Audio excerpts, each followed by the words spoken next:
Take a deep breath. We have participants from around the world, and we welcome you. Good morning, good afternoon, and good evening. My name is Dave Ulrich. I'm a professor at the Ross School of Business and a partner at the RBL Group. Julio Zelaya, can I say it right? And I are so privileged to join you along with Jose Miguel and talk with you about a critical issue that we see coming up. We wish we could be with each of you personally to know how you're doing and how you're coping with this unbelievable pandemic and virus and economic and social shutdown that's affecting all of us. We can't. So if you could go to the next slide. We want to begin to think, and if you could go to the next slide, about how to manage remote work. When we talk to executives, we believe at the RBL Group that remote work is a new channel of work. Some of us have done it for decades. I've worked remotely for 30 years. Others, it's a brand new way to go about approaching work. In our work at RBL, we know that in this crisis and others, when things get more pressure, issues around people, talent, around organization, around leadership become so precious. We believe that talent, leadership, and organization issues can be managed through remote work. Next slide. We also believe that the focus of this webinar and others is not on the logistics and tactics. I was reading this morning some incredibly good tips. Work at home, get a physical space. Work at home, get a laptop. Work at home, get dressed. Work at home, blah, blah, blah. By the way, you see my office. We know that stuff. That's the administrative part of working at home. We want to talk to you about how working at home can help us better serve our customers. And the customers of any organization or those outside who are also struggling. But can we create talent, leadership, and organizational solutions to serve our customers well? And so that's what we want to focus on. If you want checklists, I just saw a beautiful one from a company, and there's so many out there from the consulting firms and the advisory groups. Go get the checklist of space and time and dress and food. Look at the ways we can build culture and talent and leadership even while working at home. Next step, next slide. When we've interviewed executives, we have to obviously manage cost. We have to manage the cost of a business. We got to keep our business competitive. On the other hand, we have to manage our people. Not in this short term, what are you going to wear to work, but how do we help them feel a sense of believe, become, and belong? And how do leaders do that? The intersection is culture. If we can manage a company to be competitive and our people to be engaged and productive, through the culture, we create organizations that take care of both their people and their business. And we're finding at RBL that we can do all of those things, even in a remote work setting. Next slide. We've done research on this. This isn't a promotion for RBL. We have a lot of stuff, as do others, to access how to do that. We've got books, we've got consulting, we've got practices. We hope you'll work with us as partners, again, to figure out how do we respond to this crisis through talent, leadership, and organization, even while working at home. And we have tools and exercises that help us do that. Next slide. We've worked with a lot of companies. We're still working with companies in order to turn ideas into impact and to help companies win in the marketplace. Now, this challenge is greater than we've ever seen it. My final caveat before I turn it over to Julio is that we're in triage. And in a state of triage, you don't have time to think, to plan, to anticipate. You simply react. If there's an accident on the road and our son-in-law is a doctor, he stops. He has to do triage to stop the bleeding, to heal, to fix. That's the state we're in. By thinking about working at home triage, those are the administrative things that others have done well, we now begin to move to the state of ambulance and ambulatory care. Then we get to the hospital where we can learn and get stable care. This webinar is designed to give you ideas and tools. Please engage with us in that direction. Next slide. Julio, Dr. Julio, I turn it over to you. Thank you. And I just should say, at a shout out, Julio has done some of the most incredible work in the last 8 days to pull this together. He's looked at hundreds of studies and projects and interviewed clients. And what's really fun is the borders of the world change. Julio happens to work more in Latin America. I work more in North America. I have colleagues in Europe. We don't care where you are. Ideas transverse those boundaries. And Julio, my commendation to you and Ernesto Usher and our team for having put together some great ideas that I hope we can all use. It's yours. Thank you. So I'll start with the question, what is your trending topic? And according to Google, people are searching for everything related to coronavirus. The searches have gone exponentially up. You see the interest in time, and the world has changed in the last 7 days. And of course, everything is also changing. People are searching for new types of movies. They've changed their consumer habits, and you've seen what happened all around the world. And people are trying to make sense of their fears by looking at movies, by looking at the essentials. So we're seeing customers behaving in ways that we would have not expected in the past. Several industries have changed. If you see the global restaurant demand has grown to a halt. Several restaurants have closed. We will have one of our guest speakers. Part of their business is restaurants, or we'll hear some insights from them. Public entertainment has ceased to exist. Even movies are pushing back their launches, their global launches. The travel industry is fighting for their existence, for survival, and they're doing several things, but all around the world, everything halted in seconds. And lastly, energy consumption. And the proxy for economic activity is significantly lower, even in the countries that are already starting to move forward. So a key insight for leaders in general is when pressure increases, tolerance diminishes. And this is a very key insight because everyone in the world is under pressure. Leaders are trying to make sense of the crisis. People are working from home, trying to make sense of their life with family. And we were not accustomed to something that changed so quickly. And in terms of change management, if you don't know the end of the tunnel, it's very difficult to see hope if you don't know an end date. And that's something that's happening in this crisis in particular. So another trending topic is working from home. Most companies adapted this very rapidly, working from home because of necessity. Social distancing was recommended worldwide, so people are beginning to work from home. And how do you use technology and the processes? And we have learned one key insight. It's not about the technology. It's not only about the process. It's about the culture. It's about the talent. It's about how's your organization to prove that you can do home office. So the impact has a lot of implications. So for example, Zoom, if you see their stock, it has skyrocketed because people are beginning to use their technologies to work more from home.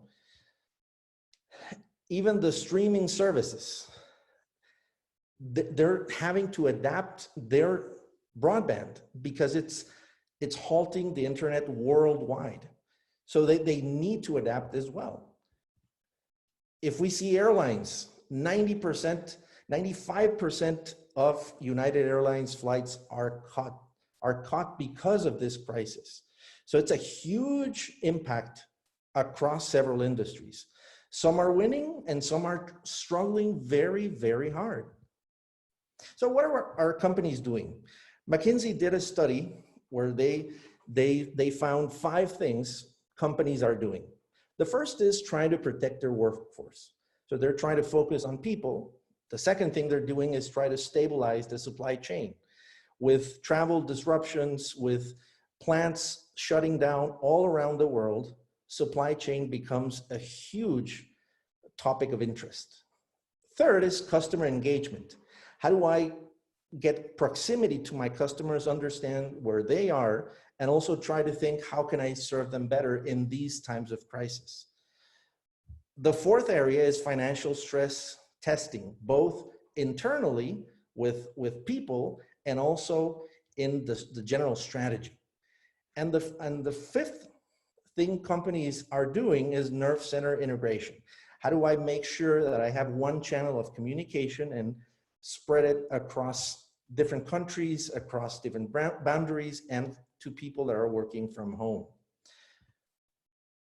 So it's a new normal. The world has stopped, and even the Time magazine has several pieces to share how the world is stopping. We see the elderly, we see the unsung heroes helping people. We see people at home, and we see people that are trying to make sense of how everything changed, and very, very rapidly. Some people are comparing this to a third world war because everything's stopping promptly and in an instant. It's a new normal because we have to find new places to work. We have to make sense of how everyone's working. And by the way, I do have pants on. That's not my picture, but we're trying to make sense of a new normal. And one of the challenges is that it's not only working from home, but everyone is at home.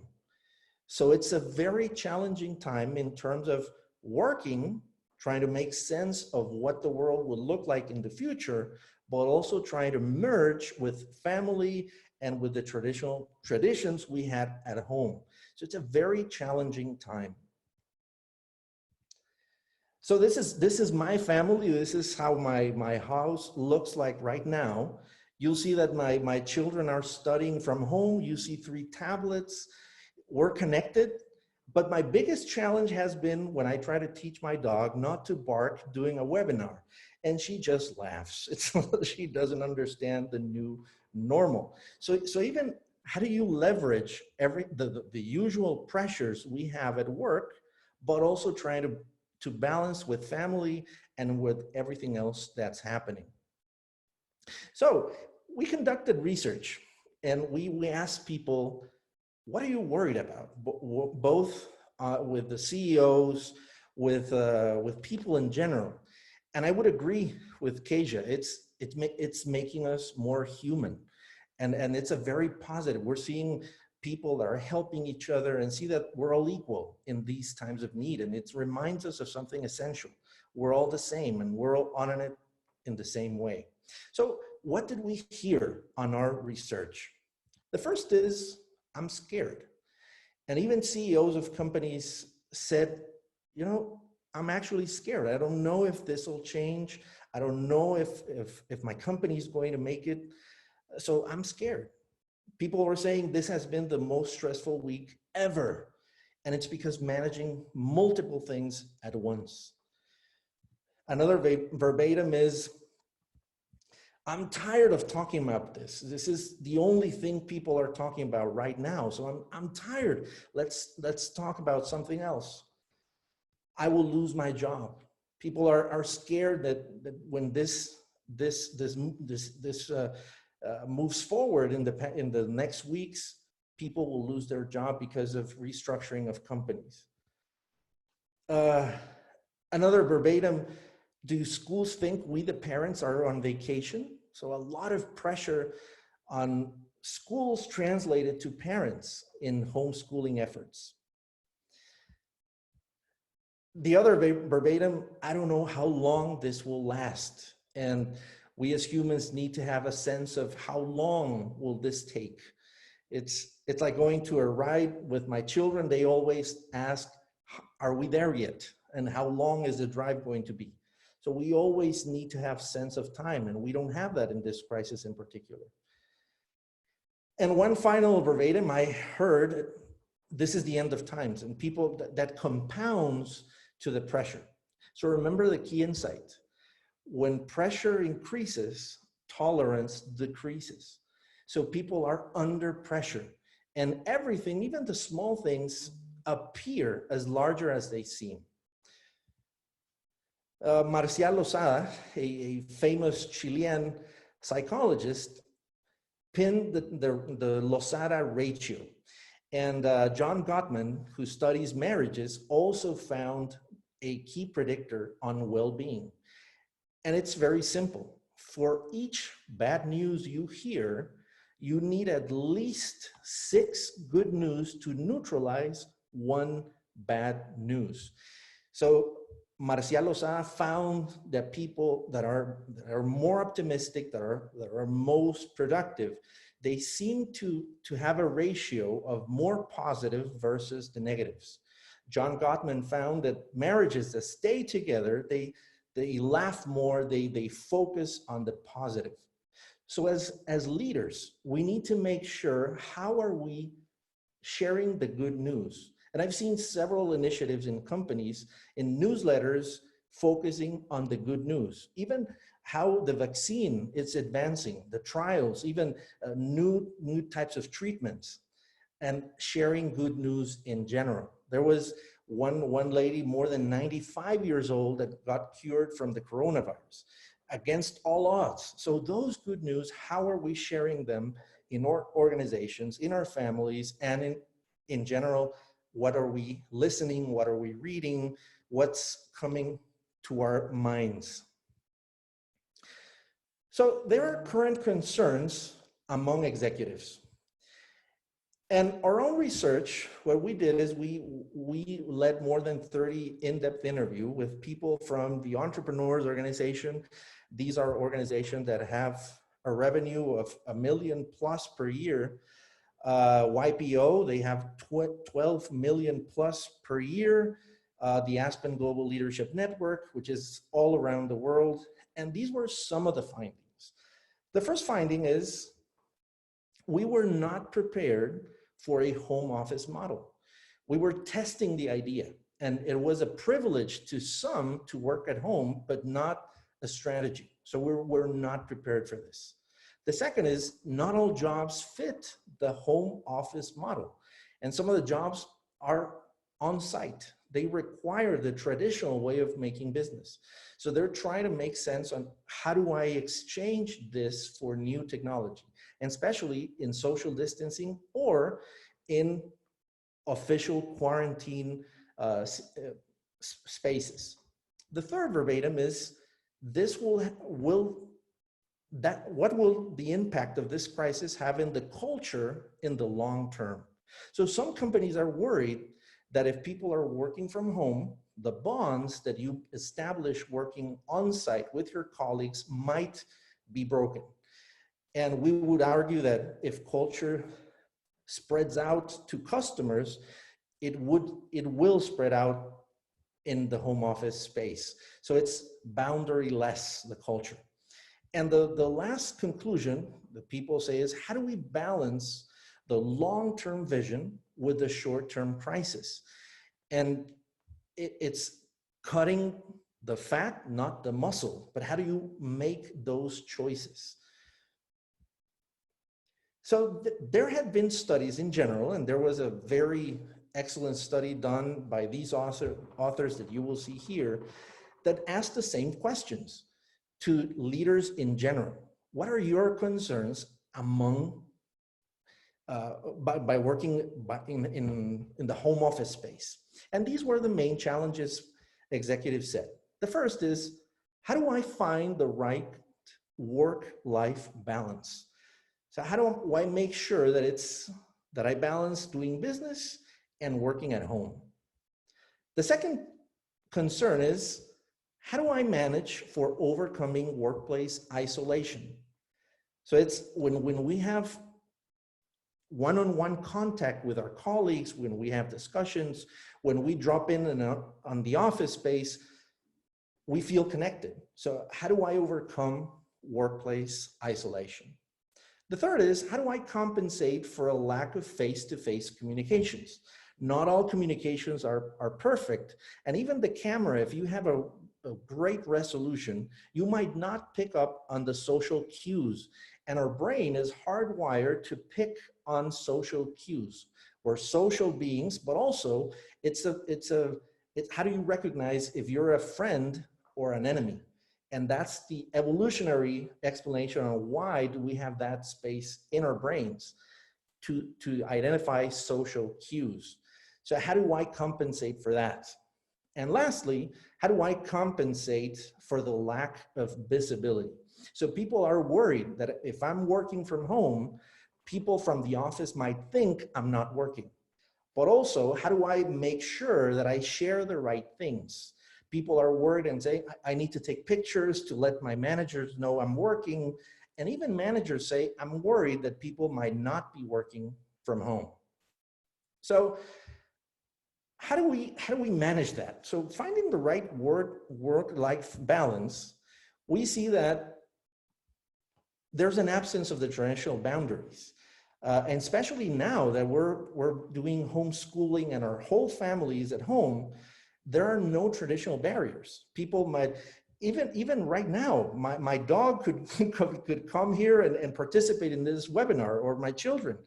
So there's an absence of the traditional boundaries you might have at the office. And the nature of remote work itself, it's different.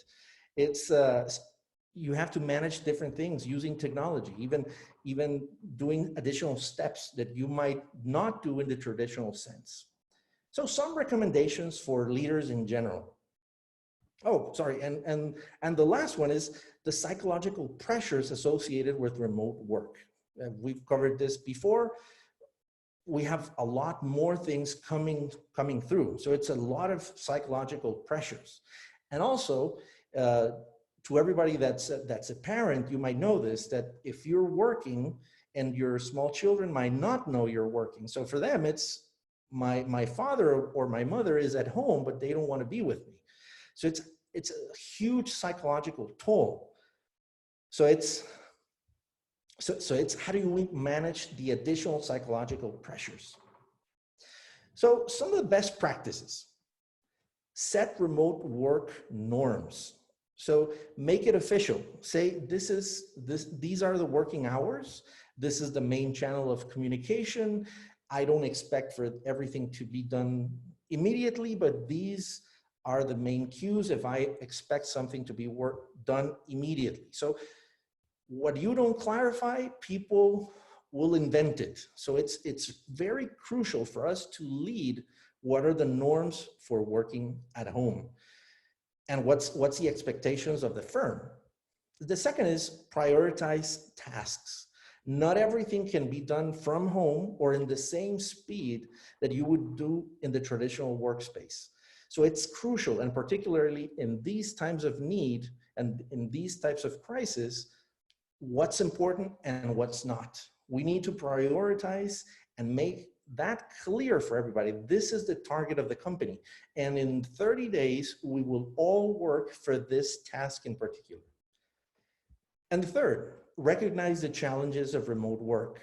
It's more challenging. People might be adapting even at home and making sense of the new normal. So it's recognized that it's challenging.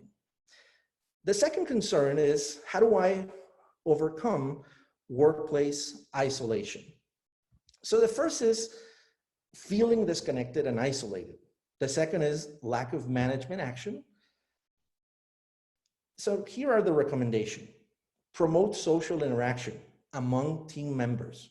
You can do things informally. So even some companies have a private chat when they can share only good news or what are the bloopers from working at home. They're sharing videos. It's like promoting those bonds among team members.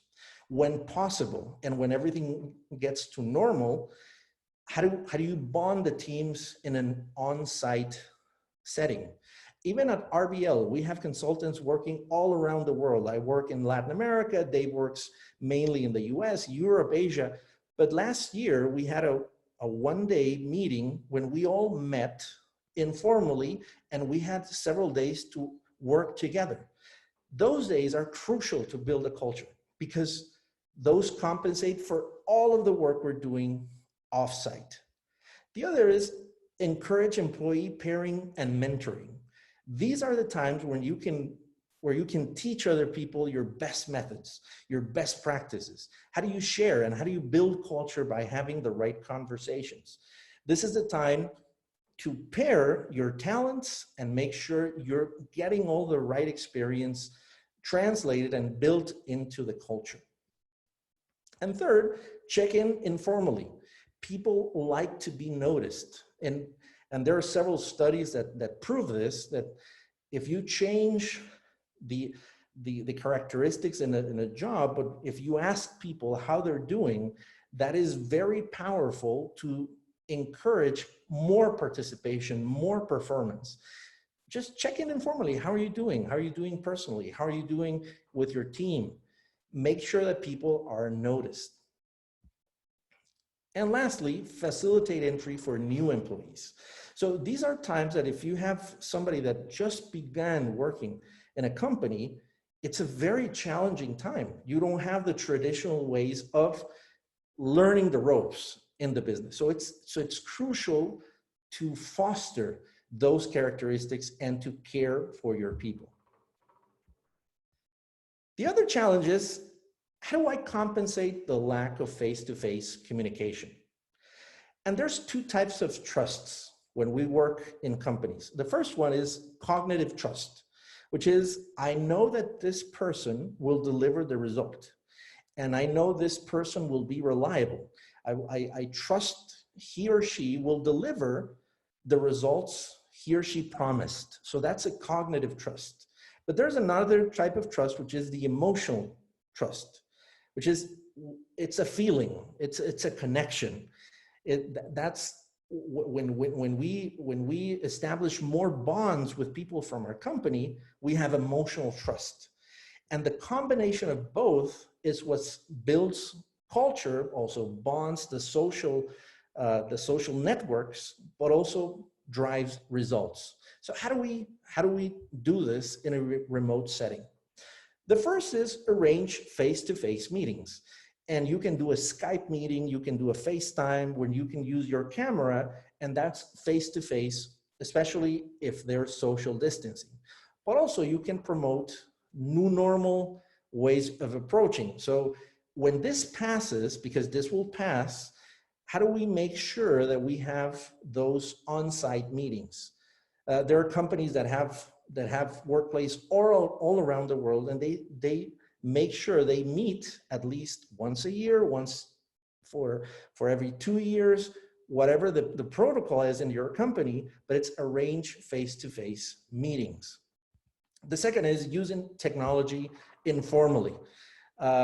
We can share informal things. We can talk about ourselves, what our challenging has been. Not everything needs to be as formal using technology. Not everything needs to be a process. Not everything needs to be work, especially in these times when we need to share how we're feeling in real time.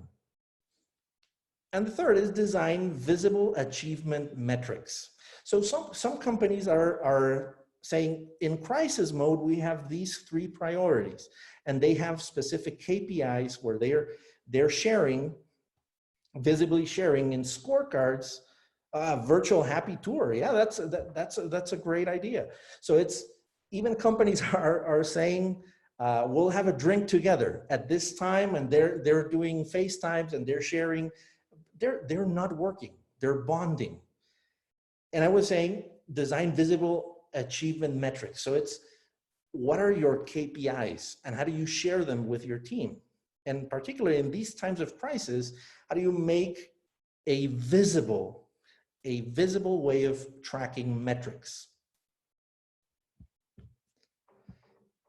The other challenge is, how do I compensate for the lack of visibility?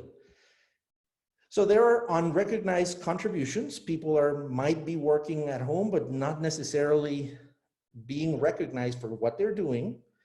The other one, that's a great idea, Laura. So get people with a pizza, and that's building culture. We're bonding, but we're also learning together. And that's one of the things that, for example, Microsoft does very well under Satya Nadella. It's a growth mindset, culture. So how do we make sure we bond, but also learn together? Performance evaluations. So it's, how are you doing performance evaluations? How are you doing this virtually? How are you making sure that people get noticed, but also get feedback on their contributions? So some of the recommendations: promote individual and team achievements. What is this individual done, but also the team in general. The second, signal management accessibility. This is the time to make sure that people are close to their leaders, because they will look for leaders for official sources of communication. And that's something that's, I expect, for example, from my children to see the way I behave or their mother behaves as official sources. So signal management accessibility in these times of need. And develop best practices. So one of the things that it's crucial in these times, that each company will develop their own language, their own ways of managing the crisis. So it's important to learn together. How do you share what's working in your companies, what's working in other countries? So we asked people, for example, from China, what's working in China? And you will be surprised, these are the best practices. These are the things that are working. And one of the things I heard among participants is communication. People need to, some companies, for example, establish an app, and they are having push notifications via the app on what's happening around the world, around the different locations, etc. So why do some companies thrive and others fail? Some people are asking for the presentation. Yes, it will be available, of course. So why do some companies thrive and others fail? So if I would have asked the question of these companies, we have Best Buy, we have the United States government, we have Automatic, which some of the companies that they have is WordPress or Yahoo. Who would you say failed and succeeded? And when I asked this in general, people would say, oh, the tech companies, they were the ones that thrived, and the United States the United States government, that's the one that failed. But you would be surprised that these are the ones that thrived, Automatic and the US government. And the ones who failed were Yahoo and Best Buy. And you might ask the question, why? So it turns out it all depends on culture, on the general strategy, on the general process, on how they foster talent. And we see culture as an outcome of learning what our key stakeholders want, and how do we build everything, and culture is an outcome. So I'll ask the question, does your company look like this, or does it look like this? So it makes all the difference in the world. Are you a company that's slow to act, that you have like a tank where you're trying to destroy the other companies and you're always in paranoid mode? Or are you agile? Do you work in small teams? Do you make sure everything works rapidly? So in these times of need, and I'll go back to my first insight, when pressure increases, tolerance decreases. So in times of need, if you're a bureaucratic company, working from home will still have this characteristic. But if you're a more agile company, working from home will foster different behaviors. So Sean Graber did a very interesting study on companies that thrived in home office. And he found 3 distinct pieces of the puzzle. The first is coordination. Working from home, needs to, you need to be coordinated. Your efforts need to be coordinated, but that's not the only piece of the puzzle. You need the right culture, the right trust processes. And third, the right communication channels, both technology-wise and also the channel, but also the content of the communication, not only formal communication, but also informal communication. So in terms of coordination, what do you need to coordinate in these types of need? The first is job analysis. So it's not every work can be done effectively from home. So you need to categorize jobs in three main areas. One is, I know that this can be done from home. So for example, knowledge workers can work from home. The second is, this cannot be done from home, but you need to have a map on which cannot be done from home. And the third is, I'm not sure. Maybe with new technology, maybe if I do a blended model, this could work. So that's the first thing. The second is IT audits. So in these times of need, you need to make sure that people have the right technology, the right broadband, the right collaborative tools, the right ways of communicating, even messaging systems. Some people will have their own cell phones, but they're blocked to use several social media outlets. So your IT audit is crucial to work from home. The third is norms. People need to make sure they're clear on what the expectations are. So for example, some companies are saying, we'll have every Monday at 8 o'clock a meeting to see how we are. At the RBL group, we're doing it on Saturday. So we're getting together worldwide at 7 o'clock Mountain Time to make sure we're safe. And what are we doing in these times in particular? So what is the norm? And how will I measure performance? So it's not only crisis mode, but also after this passes, how will I measure performance? So working from home needs to make sure that you have clarity in both sides. How will you track performance? In terms of communication, what is the right protocol of communication? So for example, some companies require that people use even their uniforms when talking virtually. It doesn't matter if you're working from home, if you're working with clients, there's a protocol. So what is the official way of communicating? Are you using WhatsApp? Are you using Signal? Are you using Messenger, Zoom, Teams, whatever? The technology is not the crucial part of the equation, but it's the clarity that you have on both sides. What's the channel? What's the right channel to communicate? Which communications require a call? Which communications require an email? What tasks require that we meet, even with a video conference or a face-to-face meeting? And how do you balance formal versus informal? So it's a matter of building trust, both on the cognitive, and I'm delivering the results, but also on the emotional. How do I make sure we connect as humans, not as machines? So even sharing our challenges, our worries are crucial. And last but not least, culture. And culture is believe.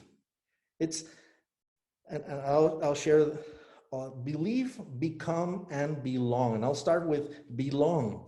Every culture, every company, it's like a tribe. Do I belong here? What's our shared purpose, our shared belief?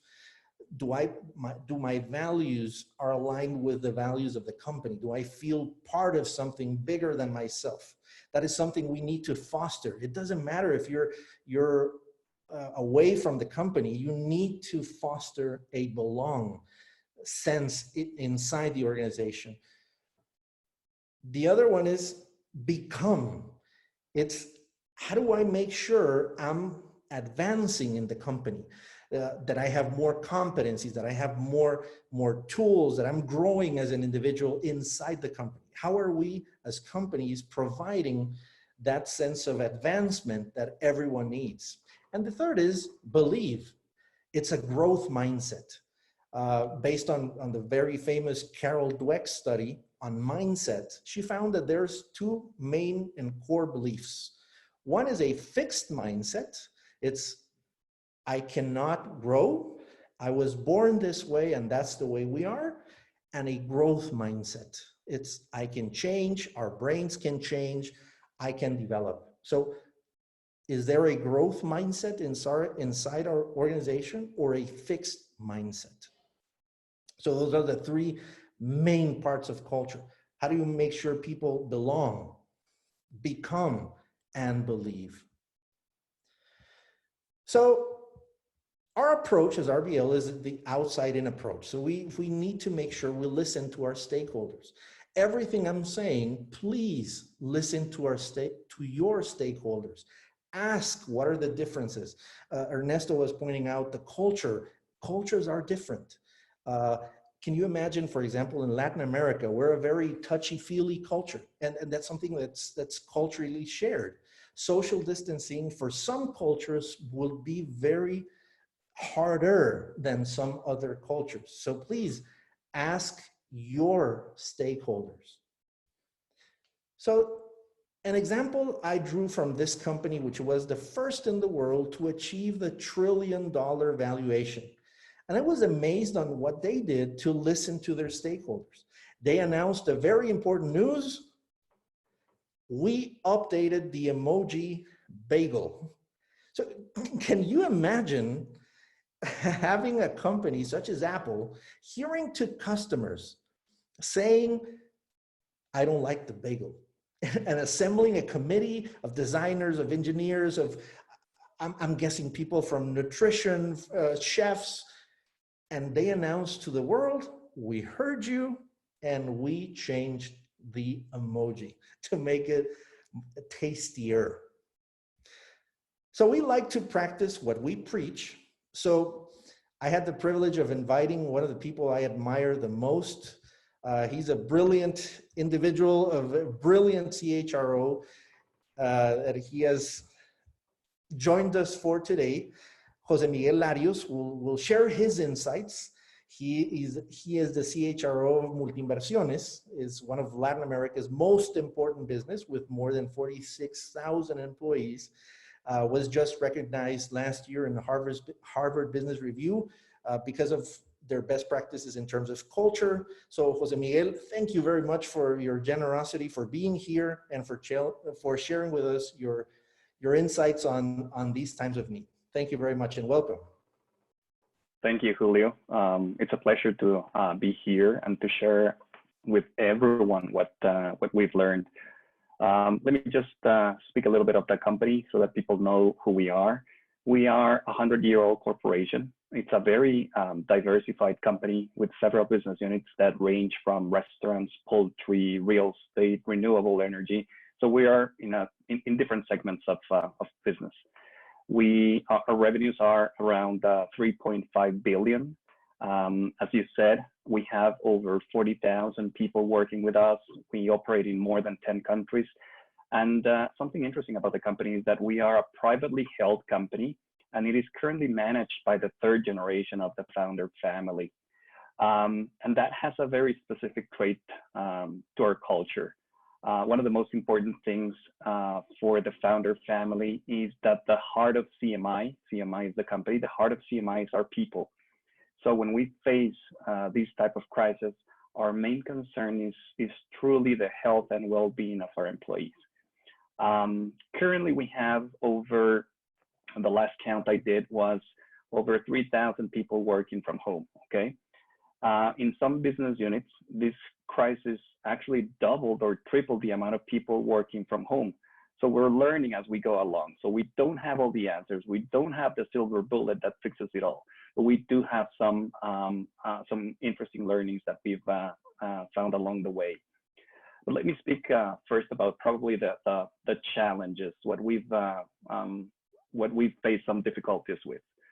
The first one, how to strike a balance between remote work and being on site with employees and customers. That's a hard one for us.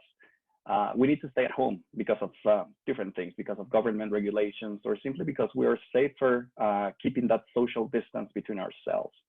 However, some of our employees are still on site, and some of our customers still need us there.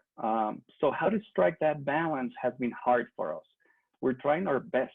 We're still working with our customers and our employees on a remote way as much as we can, but we need to be there, especially in functions like the HR function.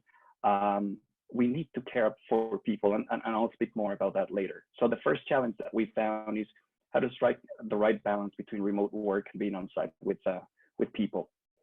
The second challenge that we've found is people want to contribute, and that leads to what I've called over collaboration. Okay, they all want to pitch in, they all want to do their best. However, sometimes we've found that people or teams are working on similar initiatives, and we need to find a way to improve how to create synergies in this type of crisis. People are trying to do the same thing, and they are doing it out of their best interest. However, when we're working remotely, it's not that easy to learn that they're working on that. So we need to create ways for our people to actually share their ideas, share their thoughts, and create more synergies across the different business units and geographies. The third challenge that we've faced, having our technology ready for a spike in remote work. That was a hard one. There were things as simple as, do people have laptops? Does everyone have a laptop? And we found that not everyone had a laptop. So we asked people to actually take their desktops home, and we started doing things like that. We started renting laptops. We started doing things differently so that we can help our people work from home. So I would say those are the three challenges that we faced. But let me share with you also probably some things that worked for us so far. The first one, we are learning that when in crisis, I would say commitment is an even stronger predictor of performance. And we are lucky that we have a large people that are very committed to the organization. So we need to trust and we need to care for our people. And when I say trust, we need to trust that people will do what they need to do to keep the ball rolling. We need to help them maintain that commitment, okay? And when commitment is a stronger predictor of performance in times of crisis, we just need to let them do what they do best. Let them work. They will take care of the business. About caring, I would say that ignoring the human need of maintaining meaningful conversations and relations is kind of ignoring the human nature. So we need to talk to our teams. We need to talk to our people. We need to ask them how they are, how their families are. The most important priority for us, as I said, is the health and well-being of our employees. A couple of things that we've done. We're in the process of training very rapidly our line managers on how to ask simple and meaningful questions on a daily basis. We said you need to start your shift by asking how people are, how their families are doing, because otherwise they won't perform as they would. The second thing is that, and I've seen some of the comments in the chat room, we've invited people to have a virtual coffee with members of our leadership team. We have open agendas and take questions from our teams. Here, the thing is to show that we care for our people. So trust and care for your people. Number two, give employees stability and hope. People are scared and we need to face that. And we are also scared, okay? We're part of the bunch of people that we need to find stability and hope. And what we found is that transparency in our communications creates trust and stability. We need to have a clear plan, and having a clear plan long-term in the middle of a crisis is very hard. So instead of trying to plan for the very long term, just establish clear expectations for what you want people to focus on. Keep them informed. Take care of their well-being. Just make sure that they're doing well. and lead from a meaningful purpose. As I said, we are in different business units. We do poultry, we do milling, and if we don't have our people working properly from wherever they are, we might run into supply problems for the whole society, for the whole population in the geographies that we operate in. A third learning that we have as leaders, don't forget to learn as you go along. We don't have all the answers, especially in a crisis that the world had never seen before. So accept that you as a leader don't know everything. Accept that we don't have all the answers. People expect us to lead even in tough times, but letting them know that we are finding out as we go along how to deal with this situation is just as transparent as having clear expectations for them. Some examples of what we've done to keep our leaders in that learning as we go along. We're trying to send videos of our leadership team out to the community, and we are asking them to provide us with feedback. The best ideas sometimes come from the line, and we need to hear them. We need to learn from them as well. We're trying to keep their hopes up.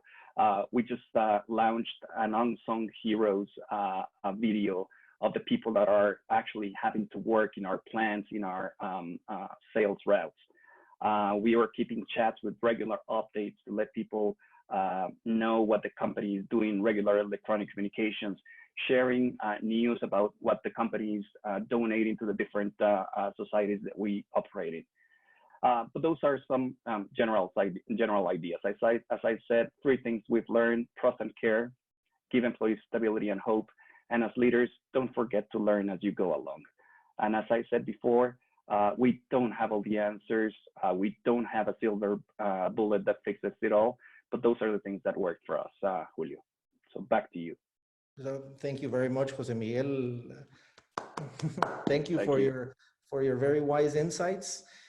So in summary, there were 4 common concerns: overcoming workplace isolation, compensating lack of face-to-face communication, finding the right work-life balance, compensating for the lack of visibility, and 3 best practices.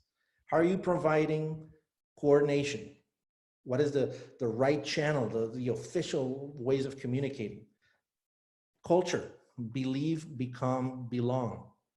And communication, what's the right channel? What's the right way of doing these relevant conversations? And in coordination, remember the performance. How do we make sure everyone is contributing in these times in particular? And some final thought regarding our own stakeholders. So these are my own stakeholders. And I always ask them, how are we doing? And when I remember this image in particular, when I launched my book on change management, I saw the face of Juan Ignacio reading, and I was very, very happy, since I dedicated the book to them. Seeing this face was for me a very, very happy moment, until I took the picture from a different angle. And I saw this was the reason he was so happy. But this image reminds me on the world we are right now. We might be focusing on the wrong things, and the answers might be right in front of us. This is a time where we need to unite as humans, as a race, and see what are the key important elements. It's not working from home in the process, in the technology. It's really focusing on how do we build a culture that fosters talent, that fosters the best of us in these times. So one last reflection from a poem that was written in a previous crisis, and the people stayed home and they read books and listened and rested and exercised and made art and played games and grew gardens full of fresh food and learned new ways of being and were still and listened more deeply, some meditated, some prayed, some danced, some met the shadows, and the people began to think differently. And the people healed. And in the absence of people living in ignorant, dangerous, mindless, heartless ways, the earth began to heal. And when the danger passed and the people joined together again, they grieved their losses and made new choices and dreamed new images and created new ways to live and heal the earth fully as they had been healed. So I think this is a powerful time for humanity to really be servant leaders, be people that help others in these times of need. So I hope this webinar has been of help. Thank you so much for everyone that has joined. We're at your services. Please keep in touch. Thank you, Jose Miguel. Thank you, Dave. And I'll leave it to Dave with some final thoughts. And thanks again for being here in this webinar. Dave? Julio, thank you so much. And Jose Miguel.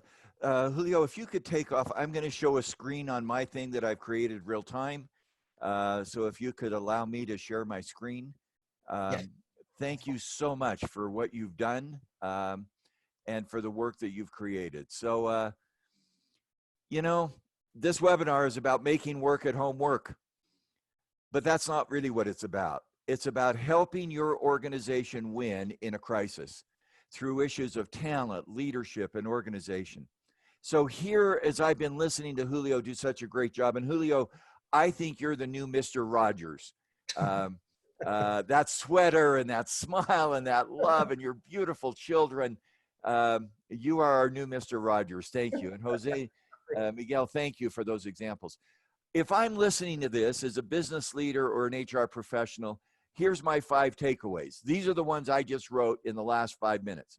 Appreciate, recognize the world is changing.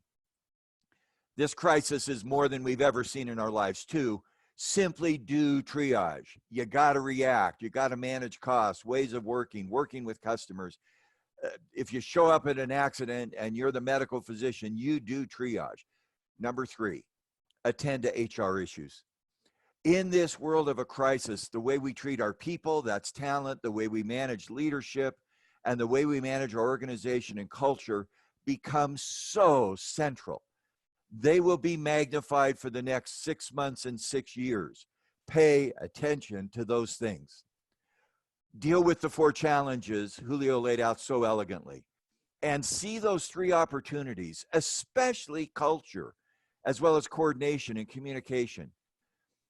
Our job is to provide HR guidance and to provide a guidance approach to help a company through this crisis so that on the other side, we are stronger and better.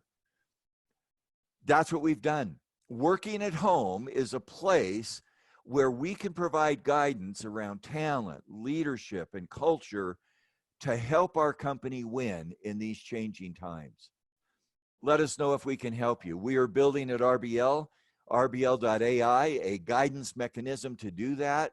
But we want to work with you as citizens, as Julio so brilliantly said, of the world. Let us give you guidance that will help you win in this difficult world. Thank you so much for joining this webinar. Let me go back and I'll stop my share, and Julio, if you can end on your share, go back to the sharing you were doing, because it lays out the final slide. I think we're fine. Thank you.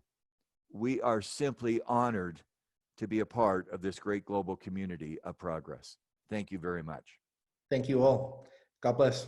Bye-bye.